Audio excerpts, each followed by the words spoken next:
Shares of Nvidia, meanwhile, still lower by about 4.5% after the company reported a beat on the top and bottom lines, announced a $50 billion buyback. For more, let's bring in CFRA's senior equity analyst, Angelo Zino. He's got a buy rating, $139 price target on the stock. Angelo, it looks like there is indeed some adjustment that Nvidia is doing in the production process for the Blackwell platform. How much more do we need to know about that? Well, I think we kind of want to know, a little bit more in terms of kind of, what the ramp is going to look like in terms of Blackwell here over the next couple of quarters. Clearly it's been delayed here. I think really what investors want to know, and when you kind of look at the numbers here, right? I mean, you look at the actual July quarter numbers, they were pretty good, beat the data center number by a little bit north of $1 billion or so, grew 15% sequentially. When you kind of look at the guide here for the October quarter, it implies a sequential increase of less than 10%. It's kind of the lowest sequential increase we've seen since essentially kind of the Microsoft OpenAI announcement of 10 billion plus back in early 2023. So, obviously the beat and raises are going to be more difficult to come by. Partly, we think, at least going into the October quarter, is this delayed Blackwell ramp. I do think you've got the potential now to potentially see a reacceleration once that Blackwell ramp actually takes place here, but we kind of need to know a little bit more details in kind of what the trajectory of that looks like here.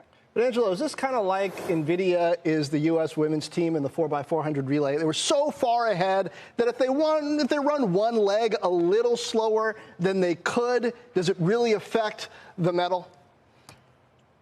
I mean, listen, I really don't think it does, right? So, at the end of the day, I guess you can make that comparison. I think Nvidia right now is perfectly okay with where they sit here. The numbers, in our view, again, were pretty good. The guidance, I think, was okay as well. I think if you're an investor right now, you kind of have to look ahead into calendar 2025.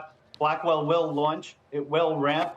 We think it's going to be an enormous cycle, because of the fact that it is going to be more of this platform-based ramp. So if you are selling your shares here after hours, we would be careful for that, because this is going to be a free cash flow monster. Even if the year-over-year growth rates are clearly going to decelerate, that is pretty much well reflected in the valuations here, we think.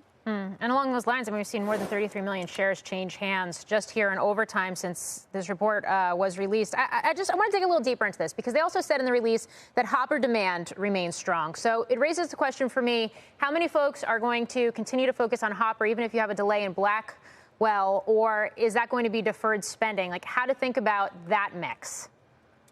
Yeah, I mean, listen, I think we'll get a little bit more detail here on the call as well. But the H200 just recently ramped. It's not like it's been out for over a year or so. It just kind of ramped here over the last couple of months. So we're still early in kind of the H200 ramp, and we do think there is significant demand. We do think kind of demand continues to outstrip supply. And you've kind of alluded to, or you've kind of heard a number of these hyperscale providers here over the last couple of months kind of allude to the fact that they're going to remain aggressive, buyers here. So as far as the H100, H200 is concerned here, at least over the next couple of months, we do think kind of, these cloud companies are essentially going to kind of, invest aggressively on kind of these Hopper GPUs, because essentially that's the only thing out in the market right now until Blackwell ramps.